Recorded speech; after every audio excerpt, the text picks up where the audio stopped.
આપણે કોની સાથે યુદ્ધ કરી રહ્યા છીએ, કોની સાથે ઝઘડો છે આ, અથવા ક્યાં આપણું યુદ્ધ છે, એ સવાલ બહુ અગત્યનો છે.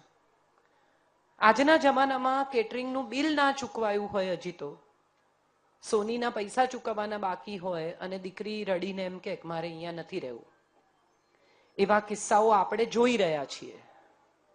કેટલી બધી જગ્યાએ લગ્નો તૂટી રહ્યા છે.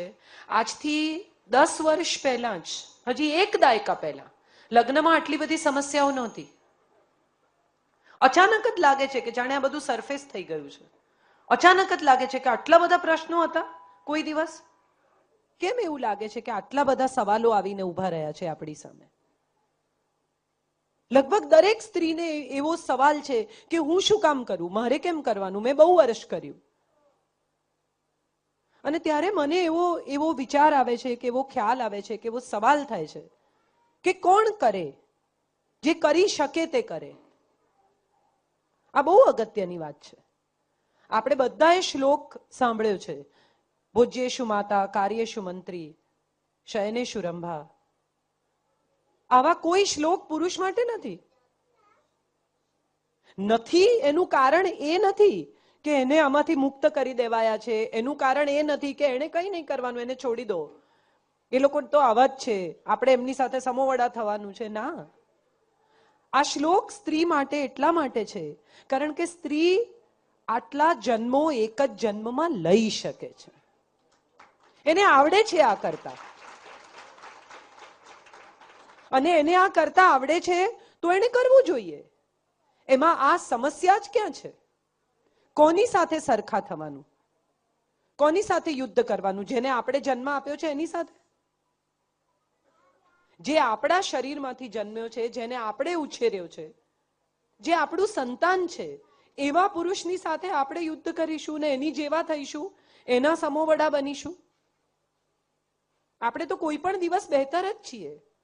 આપણી પાસે વધુ આવડત છે, આપણી પાસે વધુ સમજ છે, આપણી પાસે વધુ સહનશક્તિ છે, આપણી પાસે માફ કરવાની વધુ તાકાત છે, આપણી પાસે વધારે સ્નેહ છે. એવી કોઈ સ્ત્રી જોઈ છે કે ઘરમાં એક વાડકી શાક હોય અને 2 રોટલી લઈને ખાઈ જાય ને એમ કે હું તો ખાઈ જ જઈશ, તમારે જે કરવું એ કરો, ના મળે કઈ નહીં? એવી સ્ત્રીઓ બહુ જોઈ છે કે એમ કે ના, મને તો રોટલીને અથાણું જ ભાવે છે, મને આ શાક ભાવતું જ નથી. અને એમાં ક્યાં એની આંખમાં આંસુ, દિલમાં દુઃખ, હૃદયમાં કકળાટ હોતો જ નથી. ઉલટાનું એને આનંદ થાય કે પતિ અને બાળકોએ શાક ખાધું ને મેં ન ખાધું. ચલો, એ લોકોએ કેટલા આનંદથી ખાધું. આવી કોઈ સ્ત્રી આપણે જોઈ છે કે જે એમ કે થોડુંક શાક હોય અને દીકરો એમ કે તારે જોઈએ છે, અને એમ કે ના મારે જોઈએ છે, રહેવા દેજે. એમ જ કે ના બેટા મારે નથી જોઈતું, તું લઈ લે. અને આ એનામાં જન્મજાત છે. આ કોઈ સ્ત્રીને એની માએ શીખવવું નથી પડતું કે તારા દીકરાને જોઈતું હોય કે તારા પતિને જોઈતું હોય ત્યારે ઝઘડો કરીને લઈ લેજે. આવું કોઈ માં શીખવતી નથી. કે આપી દેજે એવું શીખવતી નથી. એને જન્મજાત આવડે છે આ આપતા, આ ત્યાગ કરતા, પ્રેમ કરતા, વહાલ કરતા, આ સ્નેહ કરતા, માફ કરતા. નાનકડી 5 વર્ષની 3 વર્ષની ઢીંગલી હોય, રમતી હોય, અને એને તમે ઢીંગલી આપો અને તરત જ માં થઈ જાય. એના કપડા બદલે, એને પાણી દૂધ પીવડાવે, માંદું પડે બાળક, એ માં જ થઈ જાય. એ 5 જ વર્ષની છે પણ એનામાં માં જાગે છે. અને એ જ ઢીંગલી, એ જ રમકડું તમે 5 વર્ષના દીકરાને આપી જુઓ, એ તરત હાથ પગ છૂટા પાડવાનો પ્રયત્ન કરશે. પગની જગ્યાએ હાથ ફિટ કરે, હાથની જગ્યાએ પગ ફિટ કરે. જુએ આ વિચિત્ર પ્રાણી કેવું લાગે છે. આ પ્રકૃતિ છે. એને કોઈએ શીખવાડ્યું છે કે હાથ પગ છૂટા પાડ? કે પેલીને કોઈએ શીખવાડ્યું છે કે માં થઈને રમાડ? કોઈએ શીખવવું નથી પડતું. આ જન્મજાત ગુણો છે સ્ત્રીના. સ્નેહ કરવો એ સ્ત્રીની અંદર જીવતી એક એવી વસ્તુ છે કે જે એને ક્યારેય કોઈએ બહારથી આપવી જ નથી પડી. આ અચાનક શું થઈ ગયું છે એ સવાલ બહુ અગત્યનો છે. શેને માટે આપણે એક એવી દિશામાં આગળ વધી ગયા છીએ જે વિચારસરણી આપણી છે જ નહીં. આપણો દેશ તો અપાલા, ઘોષા, અનસુયા, ગાર્ગીનો દેશ છે. સ્ત્રીમાં એવી તાકાત છે કે બ્રહ્મા વિષ્ણુ મહેશ એની પરીક્ષા કરવા આવે તો પાણીમાં અંજલિમાં પાણી ભરીને છાંટે તો બાળક થઈ જાય. આ સ્ત્રીની તાકાત છે કે ખાલી પાણી અંજલિમાં લઈને મંત્ર બોલીને વિનંતી કરે કે ઈશ્વર મારી મદદ કરજો તો ખુદ ઈશ્વર બાળક થઈ જાય. આ અનસુયાની તાકાત છે. આપણે શેની વાત કરીએ છીએ ને કયું યુદ્ધ છે ને કયા સમોવડા થવાની બાબતમાં આપણે ઉતરી ગયા છીએ. ઘણા બધા લોકો એવું કહે છે કે બોલ્ડ લખાણ લખું છું હું એવું લખું છું કે જે સ્ત્રીઓને બગાડે. મને એક પત્રો આવે છે કોઈ વાર કે તમે બૈરા બગાડે એવું લખો છો. ત્યારે મને હંમેશા એવું થાય છે કે સ્ત્રીની આંતરિક તાકાત બહુ અગત્યની છે, એ જગાડવાની છે. તાકાત એટલે લાકડી લઈને ફરી વળવાની તાકાત નહીં. બહુ સરસ એક જોક છે કે એક પતિએ એક તમાચો માર્યો પત્નીને ચાલુ ચર્ચામાં, ઝઘડામાં. એટલે પત્ની ગુસ્સે થઈ ગઈ કે મારે છે. એટલે પતિએ કહ્યું કે ગાંડી, આ તો પ્રેમ છે. એટલે પત્નીએ બાજુમાં પડેલી લાકડી ઉપાડીને 2-4 ઠોકી દીધી ને કે તમને શું લાગે છે હું પ્રેમ નથી કરતી? આવા એ લોકો હોય છે. એક પત્નીએ જઈને સવારે પતિને કહ્યું, વહેલી સવારે છાપા વાંચતા હતા પતિ, એટલે જઈને કહ્યું કે આજે આપણા લગ્નને 25 વર્ષ પૂરા થયા. એટલે પતિએ કહ્યું કે એટલે પત્નીએ કહ્યું કે તમને ખબર છે આજથી 25 વર્ષ પહેલા હું પરણીને આ ઘરમાં આવેલી. એટલે પતિએ કહ્યું એટલે થોડી વાર પછી પત્નીએ ફરી કહ્યું કે એ દિવસે રાત્રે તમે મને આઈ લવ યુ કહેલું. એટલે પતિએ કહ્યું કે સ્થિતિ એ જ છે, બદલાશે ને તો કહીશ. કેટલી બધી સ્ત્રીઓને એવી ફરિયાદ છે કે મારા પતિ એક્સપ્રેસિવ નથી, અભિવ્યક્ત નથી કરતા, દેખાડતા નથી પ્રેમ. બધી જ સ્ત્રીઓને આ ફરિયાદ. આઈ લવ યુ તો મને આજ સુધી કીધું જ નથી. લગ્નના આટલા વર્ષ થઈ ગયા પણ મને આઈ લવ યુ નથી કીધું. એ સ્ત્રીઓને મારે ખરેખર એક સવાલ પૂછવો છે કે ખરેખર આપણે કોઈ દિવસ એવું વિચાર કર્યો છે કે અત્તરની શીશી કેમ હોય છે ને અથાણાની બરણી કેમ હોય છે? અત્તર કેમ આપણે બરણીમાં નથી ભરતા? દર વર્ષે બદલી નાખવું પડે ને ના સાચવો તો ખોરું થઈ જાય, એનું નામ અથાણું. અને વર્ષો વર્ષ મહેક્યા કરે એનું નામ અત્તર. એને કંઈ ના કરવું પડે, તમે બાટલીમાં ભરીને મૂકી રાખો તો કપડામાંથી એ સુગંધ આવે, એનું નામ અત્તર. પ્રેમ તો અત્તર જેવો છે, એની બરણી ના હોય. અથાણું ચોપડીને જઈએ છે ક્યાંય?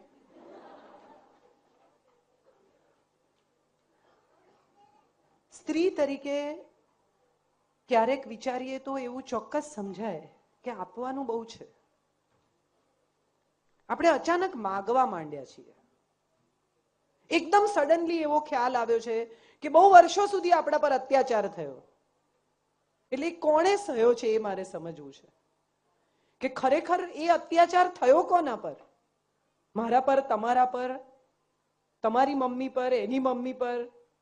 અને જો આજથી 100 વર્ષ પહેલા અત્યાચાર થયો કે સતી પ્રથા હતી કે ગર્લ ચાઇલ્ડ એજ્યુકેશન નહોતું આ દેશમાં, તો એનું વેર આપણે હવે કેમ લઈએ છે? એ તો બધું કયું, હવે તો દીકરીઓ ભણે છે, હવે બધું બરાબર ચાલે છે. તો આજથી 100 વર્ષ પહેલા જે અત્યાચાર થતો હતો એ અત્યાચારનો બદલો આપણે આજે લેવા નીકળ્યા છીએ ને કોના પર? પશ્ચિમમાંથી વિચારસરણી આવી કે સ્ત્રી સ્વાતંત્ર્ય હોવું જોઈએ, ઇકોનોમિકલ ઇન્ડિપેન્ડન્સ, આર્થિક સ્વાતંત્ર્ય બહુ અગત્યનું છે. સ્ત્રીએ કમાવું જોઈએ, પોતાના પૈસા હોવા જોઈએ. ખરેખર જો કમાવાથી જ પાવર આવતો હોય તો આ દુનિયાનો સૌથી પાવરફુલ માણસ દાઉદ છે. જેની પાસે પૈસા હોય એ પાવરફુલ. એવી સમજ જો આપણામાં ક્યાંક આવી હોય તો કોઈ રીતે સ્વાતંત્ર્ય શું છે એ બહુ અગત્યનું છે. સ્વતંત્રતા એટલે શું? સ્વતંત્રતા એટલે જવાબદારી. સ્વતંત્રતા એટલે આપણી રીતે આપણને જીવવાનો હક મળે એ સાચું, પણ આ દુનિયાનો કોઈ અધિકાર ફરજ વગર આવતો નથી. આ દેશને સ્વતંત્રતા મળી આજથી થોડા દાયકાઓ પહેલા. પણ આ દેશ જવાબદારી ના સમજ્યો એટલે આપણે જ્યાં છીએ ત્યાં આવીને ઊભા છીએ.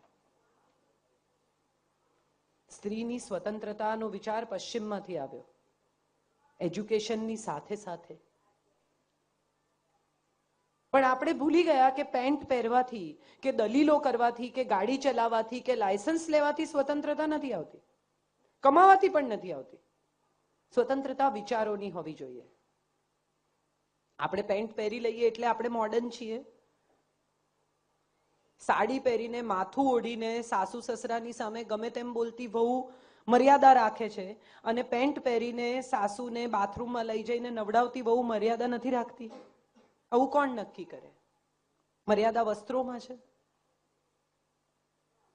લાગણી અમુક પ્રકારના કપડાં પહેરવાથી આવે છે. સાડી પહેરે તે જ સ્ત્રી મર્યાદામાં રહે છે અને બાકીની સ્ત્રીઓ ઉછાછડી છે. આ ખ્યાલો ધીમે ધીમે ધીમે ધીમે એવા આપણી અંદર પેસીને જાળ ફેલાવી દીધી છે કે આપણને ખબર જ નથી પડી કે ક્યાંથી ક્યાં પહોંચી ગયા છીએ. ખરેખર તો સૂર્યને પણ ડૂબવું હોય તો પશ્ચિમમાં જાય છે, ઉગવા માટે પૂર્વમાં આવે છે, અને આપણે પૂર્વમાં રહીએ છીએ. એટલે આપણે તો ઉગતા સૂર્યના દેશના લોકો છીએ. આપણે ક્યાં ડૂબતા સૂર્યની ચર્ચા કરવાની છે? આપણી સંસ્કૃતિ તો રુદ્રાક્ષની છે. સાંઈરામ બહુ સરસ કહે છે કે આપણે રુદ્રાક્ષની સંસ્કૃતિ છીએ, દ્રાક્ષની નહીં. દરેક દેશનું વિજ્ઞાન એની આબોહવા પ્રમાણેનું વિજ્ઞાન હોય છે. આપણા દેશમાં આરબો જબ્બા પહેરે, કપડું બાંધે, એ કોઈ ફેશન નથી. એ રણમાં રહે છે, જે પરિસ્થિતિમાં રહે છે એ પરિસ્થિતિમાં આવા કપડાં સૌથી યોગ્ય છે, માટે આવા કપડાં પહેરે છે. બુરખો એટલા માટે કે સ્ત્રીના સુંદર ચહેરા પર રેતી ઉડી ઉડીને એને ઘસાય નહીં. બુરખો એટલા માટે કે એની આંખમાં રેતી ન પડે, એટલે નાનકડી જાળી અને બુરખો. બુરખો પછીથી કંટ્રોલનું પ્રતીક બની ગયો. ખરેખર તો એકચ્યુઅલી બુરખો એટલા માટે છે કારણ કે એને તકલીફ ના પડે. એવી રીતે આપણા દેશમાં સાડી એટલા માટે છે કારણ કે સમશીતોષ્ણ હવા છે આપણા દેશની, ગરમી લાગે છે, પગ ખુલ્લા રહે, હવા આવતી રહે, અને અમુક પ્રકારના વસ્ત્રો પહેરવાથી અમુક પ્રકારની કમ્ફર્ટ રહે. આપણે પશ્ચિમમાંથી વસ્ત્રો લાવ્યા અને આપણે નક્કી કર્યું કે પેન્ટ તસોતસ પહેરવા. આ મુંબઈની ગરમીમાં તસોતસ પેન્ટ, સિન્થેટિક, ચામડીના રોગો ન થાય તો શું થાય? વસ્ત્રોમાં કોઈ પ્રકારનું મોડર્નાઇઝેશન નથી. શોર્ટ્સ પહેરવાથી સ્ત્રી મોડર્ન છે અને સાડી પહેરે સ્ત્રી મોડર્ન નથી. તો ગાર્ગી, અપાલા, ઘોષા જે સ્ત્રીઓ હતી એ બધી સાવ દેશી જૂના જમાનાની હતી, તો લીલાવતીનું ગણિત કદી લખાયું જ ન હોત, શૂન્યની શોધ થઈ જ ન હોત. ખ્યાલો બદલવાનો સમય થઈ ગયો છે. ખ્યાલો દુરસ્ત કરવાનો સમય થઈ ગયો છે. સમોવડા થવા માટે નીચે ઉતરવું પડશે.